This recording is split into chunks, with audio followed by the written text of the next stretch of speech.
Well, cheers, guys. It's a bit of an early one for me, but I've got to make these videos. It's hard work, as you can imagine. And but another wonderful week here at Eavylead Studios with some more beautiful Perry models to showcase today for David's commission for his Empire. And I'm working on some painting videos. One for a wyvern with the Orc Shaman, and the other one will be for the Wing Lancers. So we'll have a look in just a moment on the table. We'll do that right now, in fact. Instead of you sitting here watching me drink beer, we'll have a look at those now and check out what I've been working on this week, what stuff I've been like work in progress, and then we're going to talk about the Idol of Gork campaign and how I'm trying to put that together as part of the historical lists for both sides for the campaign. So we'll be back in just a tick. For this week for David's commission, including the Great Cannon and a mortar. That's the original mortar, if anyone's wondering. Had a tiny little platform it would sit on, and I think the 5th edition one had wheels on it. Had a different carriage, I think, that they built for it later. And of course the devastating volley gun, which you always have 2 in your army. If you're being an Empire player. But yeah, they're really beautiful models, lovely crew figures, and yeah, just really enjoyed it as something to do this week. It's not the only thing I did this week, but it was the thing, the projects that I got to complete, and of course I'm now underway with the Winged Lancers, hoping to have them finished by early next week, and moving on to the next month of the commission. But yeah, beautiful miniatures, as I'm sure you'll agree.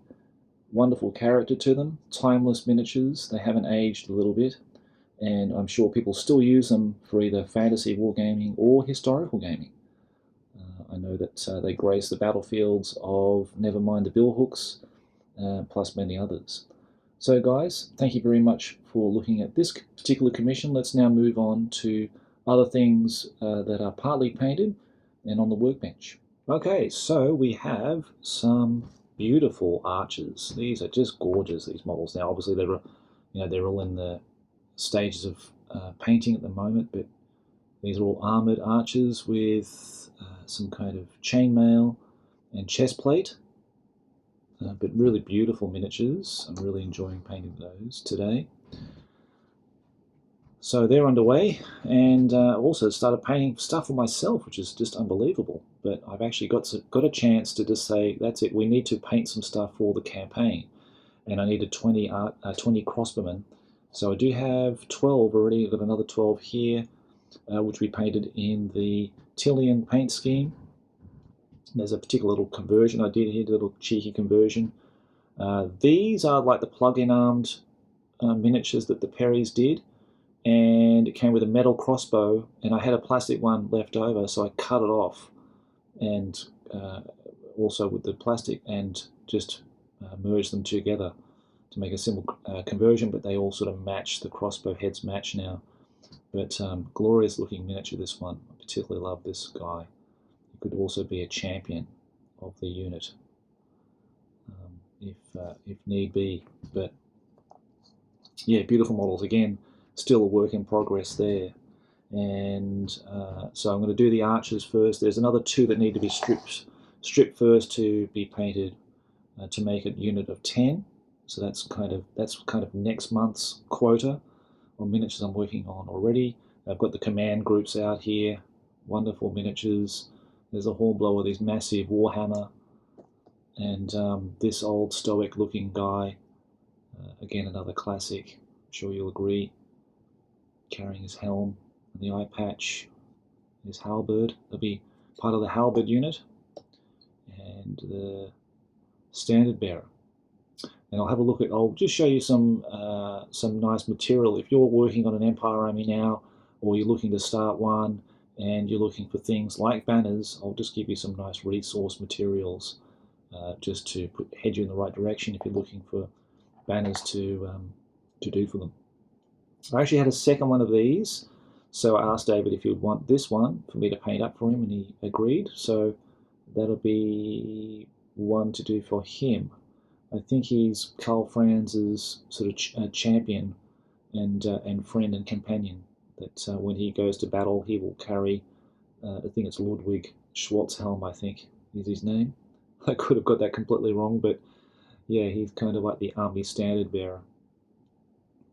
So it'd be really nice to get his war horse arrange and everything. But basically, that's what I'm working on at the moment, and enjoying painting those classic Perry models for sure. Other things I've been working on are this beautiful wyvern, and I've started doing the filming for this, for the painting video, as it was a promise to one of my patrons actually, Grotznik. So Grotznik sent me this as a mail to order wyvern, as I don't have the shaman on wyvern, and I converted my wyvern to be Azag the Slaughterer. So he kindly sent me this, and he asked if I do, can you please make a painting video? So I'm now paying him back for his amazing generosity with painting this up. So the first video is up now on Patreon, so you can go and check that out. It's basically the raw version, and then from that raw version I make that into a video for YouTube later to be consumed by all you wonderful people out there on YouTube land. That'll be nicely condensed and comprehensive with a voiceover and all that kind of thing. So you get all the best bits. All the raw stuff is on Patreon basically, so it's just filling in to keep people entertained between videos. But yeah, beautiful model, really enjoying painting all the green and all the sort of luminous yellows and stuff like that. Still lots of work on this guy, but yeah, lovely model to be actually having to start on it and eventually finish it and to paint it for a very special battle report that I have in mind to showcase this glorious miniature in. So you have to wait for that. Okay, let's look at some publications here for the Empire that I think that you'll find interesting to look at, or maybe will be inspiring for you if you are looking to start your own Empire army, whether it be from the original miniatures, which I wholeheartedly suggest that you go and check out blackarrowminis.com, because I know Scott does have, or he did have, a very vast collection of models, and I think a lot of those have been sold, which I'm really happy about for Scott. But he does have some stuff there like halflings and flagellants and what else there? Handgunners, bowmen, and some character models here and there. But yeah, go and source the originals, go and source some third-party stuff, Perry miniatures, do some excellent Renaissance equivalents. So these books really help me out a lot for finding some wonderful imagery, and also some background obviously as well, because I've got lots of background in here, and all these heavy metal photographs from the studio back in the day, the glorious days. So I'm actually just about to do a halfling unit for the campaign. Such gorgeous miniatures, and I don't have this guy here with the chicken leg champion. I think he's brilliant. I've actually got the talisman miniature, I think, the plastic one, as my champion. Absolutely glorious models. So that serves as wonderful inspiration. And as I'm just about to do the Winged Lancer Regiment, I started filming that today. These are just invaluable because I can see the actual horses, what colour they are, because I think these three were actually painted after the main regiment. We'll have a look at a little bit of a history of the miniatures in retrospect in a minute. But yeah, exactly how the shield designs are and everything. Like he's got like a little bear hand painted on his drum and that kind of thing. So all those really nice close-up details are invaluable for me, because a lot of the other stuff you didn't really see much of the other units apart from the White Wolf and the Knight's Panther. A lot of the other units were quite elusive for whatever reason. Maybe they weren't complete, maybe they only had a few models, I'm not sure, or maybe they just never painted them, like the Blazing Sun Knights, for example. And yeah, for different provinces, they've got different kinds of colour schemes, which are lovely. So like a nice Avaland halberdier to a Talabackland handgunner, which I did my handgunners to. You'll probably have a look at my army at some point in the future. as I'm painting some bits and pieces for that now, which I'm really enjoying. And just a special shout out and thank you so much to Paul, one of my patrons, who's going to help me with sending the 12 of these Knights, Panther Knights, as a commission, because I put a call out to say if anybody had any Knights they want to send just to loan for the campaign, if they could do it, because I need 20 of these. So I'm going to pick up the remaining 8 from Scott at Black Arrow. I've already messaged Scott about that to source me some miniatures for those, so we can see a beautiful 20 strong unit of Knights Panther on the table.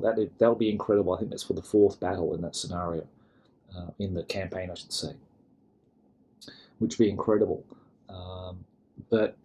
And thanks again to Paul and his wife for allowing me to do that. I'll make a video for that as well, so looking at painting all the free-handed shields and the whole lot. Now it looks like these shields are quite flat. I think they're quite a unique shield. They look like just basically flat plastic shields, and because the other kite shields were sort of concave in shape, so I don't know if these were just unique to the models and to Empire, or they were actually handmade out of plastic card or something. I'm not really sure. So we'll look at how we're going to approach that later, because they're definitely flat, and I don't remember seeing any flat shields, kite shields in Citadel's catalogues or anything like that. But the main point here is the banners, because when I get this stuff from Paul, this banner is the one I'm going to use. I'm going to make a colour photocopy of that and use that as the basis of the banner for it. And you can then use some gloss varnish over the top of that and touch up things here and there, make things a bit more vibrant, because once you make a colour photocopy, you lose a bit of the vibrancy and saturation in banners. But I've done that before to help people out, to do freebies for commissions and stuff like that. I'll just make a colour photocopy and sort of touch them up a little bit and send them on their way to them. So I think that's a really nice thing to do. So that's a really great inspirational thing there with the Empire book, to grab lots of wonderful coloured plates of the Eevee metal studio paint jobs, and also this one here, which I think Dave Gallagher did. It's like a Dave Gallagher kind of art piece here with all the different states and provinces of the Empire with all the different colour schemes. So I've been using this especially for the Talbachland handgunners when I painted mine, and Nordland crossbowmen, which I painted as well. And yeah, just picking one and thinking, oh, these will look great, and maybe reading up about the actual history of the province and what they're famous for. So Nuland is famous for their gunnery school. Yeah, they're like that. You know, they make all the cannons and all the artillery, for example. And Stirland are famous for their bowmen and that kind of thing. So yeah, it's a really nice resource for people who are thinking about approaching an Empire army. So that's that one. And I've got a couple of beautiful White Dwarf magazines here. My very first one, 147 and 146. Now 146 introduced the Empire army. And I look at these because it's got a wealth of information and history behind the Empire army, written by the legend Nigel Stillman. I don't think he's going to watch this one, but Nigel, if you are watching, mate, thank you so much. You're a bloody legend, mate. And it's got all these banners. And again, if I'm reproducing stuff for people, for commissions, or for myself, I'll go to something like this and colour photocopy these on nice glossy paper, gloss varnish them, and then touch them up and use them myself. Unless I'm doing it by freehand, of course, which I can do, but it's always nice to have these as inspiration. For example, like this beautiful army standard here that Reichsguard. I think it's the regimental, or the Emperor's banner, I should say. Yeah, the Emperor's banner, which is beautiful. Really, really nice. So a wealth of information here about the whole army as it was in development then. I think for 3rd edition. I think it was for 3rd edition. I think 4th edition was 147, the next issue, the next month. And you've got lots of great photographs which are a little bit rare because I don't think I saw them so much after that. Independent photographs of regiments. It's interesting to see the Knights Panther in a completely different colour scheme as to what they alternately became with their blue armour and everything. Nice to see some, I think these are Marauder miniature knights. I could be wrong, and someone could let me know, but I've got a feeling they're different from the Citadel Right Guard Knights that followed. But it's lovely to see a bit of history behind the armies here. Another coloured heavy metal selection of models that we saw before. But yeah, for when I'm doing the Wind Lancers, looking at this kind of thing is a great resource for trying to keep the paint schemes as accurate as I can to the original studio colour schemes. And I think a lot of this is from the Perry collection. So yeah, wonderful stuff in here. And I think here at the end, here we go. So we've got some more banners. Here we go, the Knights Panther. So you can see how they changed a lot here. But Pistolier banners, and what else have we got here? Knights of the White Wolf, they changed a bit too. They're all in sort of beautiful, brilliant silver back in the early days, and they turned all to red armour on their barding and stuff like that, and the banner changed completely as well, the banner design. So there you go. So for inspiration, if you're looking to do Empire, get a PDF or get the original issues. I recommend someone like demonslair.org, I think is his website, where I acquired some White Dwarfs recently for him for very good prices and very good condition. So yeah, go and check out those guys for some wonderful classic and historical stuff from Games Workshop. Okay, and the last publication we'll look at today is the Idol of Gork campaign. So I've been looking through this and looking at the historical lists for the campaign and trying to see if it's possible for us to do that. Between David's miniatures that I'm painting for him for commission, between my collection and potentially another person here in Japan that can help me out with some of the stuff, but if not, then that's okay. I think I should be able to handle it myself. So the first scenario is to snatch, and we've got so for the Empire we've got Manfred von Bock with so that's just a guy with a halberd, so that's easy. We've got him. 30 halberdiers. I've got an extra 5 to add to David's 25 to make 30, so that's good. We've got a unit of 20 halflings. Now I've got 18, so I'm going to order 2 from Scott at Black Arrow to make the 20. So that's great. I've got 10 great swords. I have 20 crossbowmen, and then we've got 20 handgunners. Now I've got 8, so I think I'm going to order 12 from Black Arrow to cover me there. And then we've got Oddgit, which I might just use as a regular shaman and not the actual official model. I did have him. He was one of my winning models in my gold for Golden Demon back in 1998, and I actually gave it away as part of a Patreon giveaway. So my good friend Jeppe in Denmark has got that now. And 50 Night Goblin Spearmen, I've got those. 10 Goblin Wolf Riders, yes. 10 Night Goblin Netters, easy. And 20 Squeak Hunters. I'm in the process of ordering some from a seller in the UK to cover that. And I do have a Snotling Pump Wagon to paint. So that means the first scenario is done. Okay, so that means I can paint the models, and we can actually do the historical armies for the Desnatch scenario. Okay guys, so I think that's where we'll leave the video today. Thank you very much for watching. I really appreciate you coming to see these videos. I hope they're entertaining for you, and it won't be long before another battle report or a painting video will be popping up on the channel. So again, thank you very much for your patience today. Until next time, enjoy your hobby, and I'll catch you again soon.